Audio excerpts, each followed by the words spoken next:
Hello guys, कैसा हो अगर दुनिया को बचाने वाले दो मेगा क्रीचर्स एक दूसरे के अगेंस्ट हो जाएं, तो वर्ल्ड को बचाने वाला कोई नहीं होगा। आज की मूवी भी कुछ ऐसी ही है जिसका नाम है गॉडजिला वर्सेस कॉन्ग, जो कि 31 मार्च 2021 में रिलीज हुई है। और ये एक साइंस फिक्शन मूवी है जिसका बजट था 155 to 200 मिलियन डॉलर्स और इस मूवी का बॉक्स ऑफिस कलेक्शन था 406.7 मिलियन डॉलर्स। मूवी की स्टोरी लाइन गॉडजिला मूवी के 5 इयर्स बाद की है, जहां स्टार्टिंग में हमें काफी सारे रेफरेंस सीन देखने को मिले हैं, जिसमें हमें हॉलो अर्थ थ्योरी और टाइटन, जो कि हमें प्रीवियस पार्ट गॉडजिला और कॉन्ग में देखने को मिले थे, उनके बारे में बताया जाता है। और यहाँ ये भी दिखाया जाता है कि कैसे टाइटन अपने पावर को एस्टैब्लिश करने के लिए एक दूसरे से लड़ते आए हैं, जिसमें कि गॉडजिला और कॉन्ग के एंसेस्टर्स भी हैं। मूविंग ऑन, अब कहानी का मेन पार्ट स्टार्ट होता है। इसके बाद में दिखाया जाता है कि कॉन्ग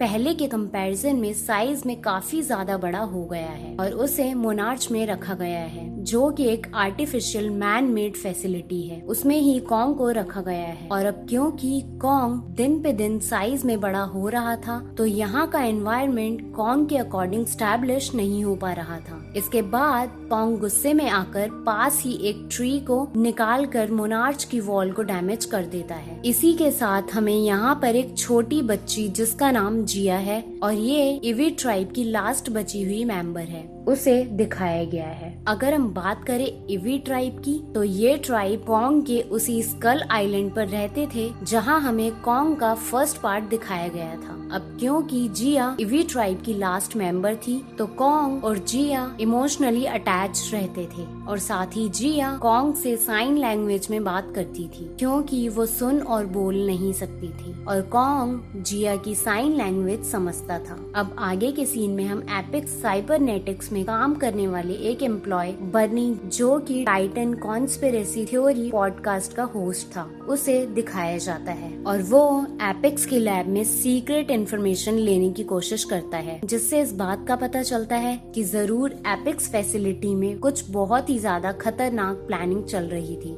लेकिन इसी बीच में गॉडजिला इस फैसिलिटी पर अटैक करता है और इस अटैक में बर्नी बाल बाल बच जाता है और इसी बीच उसका ध्यान एक डिवाइस पर जाता है। ये वही डिवाइस होता है जिसे हमने गॉडजिला में देखा था और जिसकी मदद से टाइटन से कांटेक्ट और उनको कंट्रोल किया जाता था। इसके बाद हम मेडिसिन को देखते हैं, जो कि डॉटर थी एमा रसल की और जिसे हमने Godzilla rise of the Titan में लीड रोल में देखा था कि वो कैसे अर्थ को बचाने के लिए अपनी लाइफ सैक्रिफाइस कर देती है। और मेडिसिन काफी टाइम से टाइटन पर रिसर्च कर रही थी। जब उसे ये बात पता चलती है कि एपिक्स फैसिलिटी पर गॉडजिला ने अटैक कर दिया है, तो वो इसके पीछे का रीजन सर्च करने में लग जाती है और वो इसी के साथ बर्नी, जो कि पॉडकास्ट में एपिक्स फैसिलिटी में गड़बड़ियों का खुलासा करता है, उसे अपने फ्रेंड जोश के साथ ढूंढने में निकल जाती है और काफी मेहनत के बाद वो बर्नी को ढूंढ लेती है। फिर ये तीनों एपिक्स की उसी फैसिलिटी में जाने का डिसाइड करते हैं जहाँ पर गॉडजिला ने हमला किया था, ताकि ये तीनों वहाँ पर हो रहे कुछ सीक्रेट काम का पता लगा सकें। इसके बाद जब ये तीनों वहाँ जाते हैं, तो गलती से ये तीनों क्यूब शेप वाले बॉक्स में ट्रैप हो जाते हैं और इस बॉक्स को स्कल क्रॉल के एग के साथ हांगकांग ट्रांसफर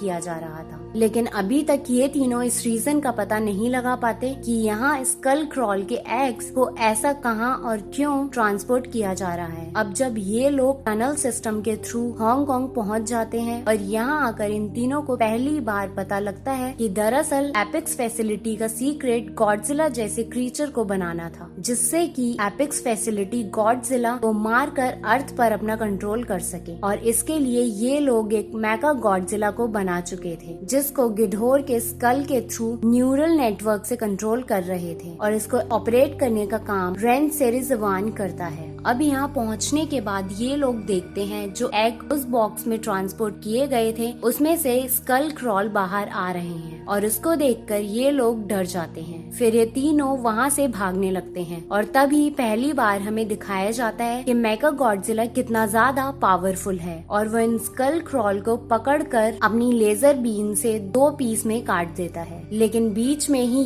ये टेस्ट रुक जाता है, क्योंकि उन लोगों के पास इतना ज्यादा पावर सप्लाई नहीं होता जिससे कि ये मेगा गॉडजिला को रन कर सके। अब इसको देखकर एपेक्स फैसिलिटी का सीईओ, जो कि इस मिशन के पीछे का मास्टरमाइंड होता है, वो ये डिसाइड करता है कि ये लोग हॉलो अर्थ से पावर सोर्स को चुरा लेंगे, जिससे कि मेगा गॉडजिला को रन करने के लिए यूज किया जा सके। और अगर हम बात करें हॉलो अर्थ की, तो ये अर्थ के अंदर का ऐसा पार्ट है जिससे कि टाइटन अर्थ की सरफेस पर आते थे। और इसी पावर सोर्स को चुराने के लिए वॉल्टर एक साइंटिस्ट की हेल्प लेता है जिसका नाम था नेथन। और नेथन ने हॉलो अर्थ पर बहुत ज्यादा रिसर्च की थी और साथ ही एक बुक भी लिखी थी, लेकिन कोई भी उसकी बातों पर यकीन नहीं करता था, क्योंकि सबको लगता था कि हॉलो अर्थ थ्योरी बस एक बकवास है। अब जब वॉल्टर नेथन के पास उस हॉलो अर्थ को ढूंढने में उसकी टीम की मदद करने के लिए बोलता है, तो नेथन उसे बताता है कि वो और उसका भाई वहाँ गए थे, पर वहाँ पर ग्रेविटी इन्वर्जन होता है जिसमें कि उसका भाई मारा गया था और उसके पास ग्रेविटी इन्वर्जन से बचने के लिए कोई ऐसा डिवाइस या शिप नहीं है जो इतने हाई ग्रेविटी चेंज को सहन कर सके। इस पर वॉल्टर उसे बताता है कि उसकी टीम ने ऐसा फ्लाइंग ऑब्जेक्ट बना लिया है जो कि ये काम कर सकता है। इसके बाद नेथन वहाँ जाने के लिए मान जाता है, लेकिन यहाँ पर वॉल्टर अपने सीक्रेट मिशन के बारे में नेथन को नहीं बताता और उससे कहता है कि वो ऐसा करके दुनिया के सामने हॉलो अर्थ का सच लाना चाहता है। इसके बाद नेथन स्कल आइलैंड जाता है और वहाँ काम करने वाले साइंटिस्ट आइली को कॉन्ग के बारे में बात करने के लिए कहता है, ताकि कॉन्ग हॉलो अर्थ में उस एनर्जी सोर्स का रास्ता बता सके। अब आइली को ये पता था कि कॉन्ग सिर्फ जिया की बात मानता है, तो वो जिया को ये बताती है कि हम कॉन्ग को उसके असली घर ले जा रहे हैं, जिसे सुनकर जिया खुश हो जाती है, क्योंकि जिया को लगता है कि फाइनली कॉन्ग अब अपने घर जा सकेगा। और जिया कॉन्ग को उन लोगों के साथ चलने के लिए मना लेती है। अब ये लोग कॉन्ग को शिप में सेडेटिव देकर नशे की हालत में ले जा रहे थे। तभी कॉन्ग की एनर्जी को फील करके गॉडजिला वहाँ पर आ जाता है और इन दोनों में पहली बार हम लड़ाई होते हुए देखते हैं, जिसमें कॉन्ग को थोड़ी चोट आती है और फिर ये सब कॉन्ग को एयरप्लेन के थ्रू ले जाने का प्लान करते हैं, क्योंकि शिप स्टार्ट करने से गॉडजिला फिर से उन पर अटैक कर सकता था। अब जब ये लोग हॉलो अर्थ के एनर्जी पॉइंट पर पहुंच जाते हैं, जो कि अंटार्कटिका में था, इसके बाद कॉन्ग एक टनल वाले रास्ते में जाने को मना करता है, मगर फिर जिया उसको बताती है कि अंदर उसके घर का रास्ता है और फिर कॉन्ग फिर से अंदर जाने के लिए मान जाता है। और जैसे ही वो टनल के अंदर जाता है, इनका पीछा स्पेशल फ्लाइंग ऑब्जेक्ट में वॉल्टर की टीम कर रही थी और इस टीम को वॉल्टर की बेटी माया लीड करती है। अब जैसे ही ये लोग हॉलो अर्थ में एंटर करते हैं, तभी रास्ते में इन पर कुछ क्रीचर हमला कर देते हैं,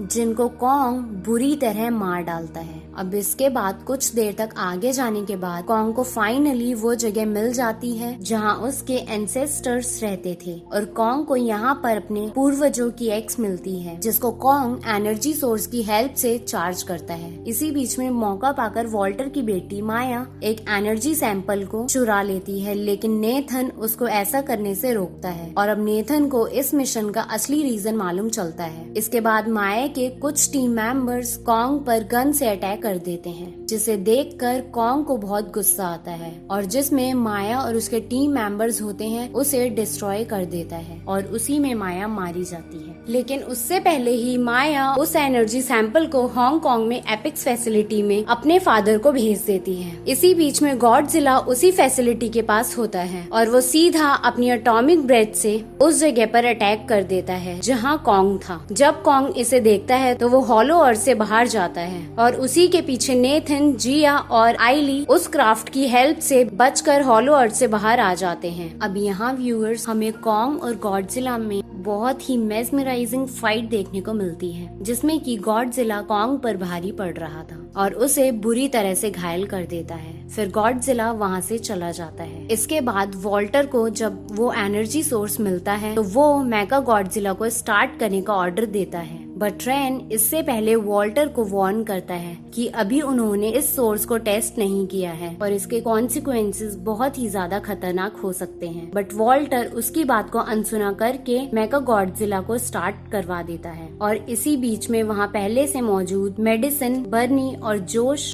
को वहाँ के सिक्योरिटी गार्ड पकड़ लेते हैं और वॉल्टर के सामने लाते हैं। फिर वॉल्टर मेडिसिन को देखकर पहचान लेता है और उसको एपिक्स के असली मिशन का सीक्रेट रिवील करता है और वो मेगा गॉडजिला को स्टार्ट करवा देता है। लेकिन इसी बीच में mega Godzilla out of control हो जाता है और उसी फैसिलिटी पर अटैक कर देता है जिसमें वॉल्टर मारा जाता है। फिर इसके बाद मेगा गॉडजिला हांगकांग शहर में अटैक कर देता है। जब गॉडजिला को इन सब का पता चलता है तो वो मेगा गॉडजिला से अर्थ को बचाने के लिए फाइट करता है, बट वो अभी काफी थका हुआ था क्योंकि वो कुछ देर पहले ही कॉन्ग से लड़ाई करके आया था। और फिर मेगा गॉडजिला इसी बात का फायदा उठाकर गॉडजिला को हराने लगता है। इसी बीच में घायल पड़े हुए कॉन्ग की नेथन मदद करता है और जिया कॉन्ग को बताती है कि गॉडजिला तो सिर्फ अर्थ को सेव कर रहा है और वो उसका दुश्मन नहीं है। इस बात को जानकर कॉन्ग गॉडजिला की मदद करने जाता है और अपनी एक्स से मेगा गॉडजिला पर अटैक कर देता है। फिर गॉडजिला और कॉन्ग मिलकर मेगा गॉडजिला को मार देते हैं और अर्थ को सेव करने में कामयाब हो जाते हैं। और अब एक लास्ट बार कॉन्ग और गॉडजिला एक दूसरे को देखते हैं और दोनों अलग अलग डायरेक्शन में चले जाते हैं। फिर इसके बाद हमें दिखाया जाता है कि कॉन्ग हॉलो अर्थ में है और वो वहाँ पर राज कर रहा है, जिसे आइली और जिया देखकर खुश होते हैं और गॉडजिला समुद्र की गहराइयों में कहीं चला गया है। फिर ये मूवी यहीं पर खत्म हो जाती है। तो गाइस ये थी इस मूवी की एक्सप्लेनेशन। अगर हम बात करें इस मूवी की तो इसके विजुअल अब तक आई सारी फ्रेंचाइजी मूवी के सबसे बेस्ट विजुअल हैं, जिसे देखकर आप भी जरूर अप्रिशिएट करेंगे। तो अगर आपको इस मूवी की एक्सप्लेनेशन पसंद आई हो तो आप वीडियो को लाइक कर सकते हैं और हमें कमेंट में ये जरूर बताएं कि आपको कॉन्ग और गॉडजिला में से कौन सबसे ज्यादा पसंद है। तो यहीं पर मैं आज की एक्सप्लेनेशन खत्म करती हूँ और मिलती हूँ आपसे नेक्स्ट वीडियो में।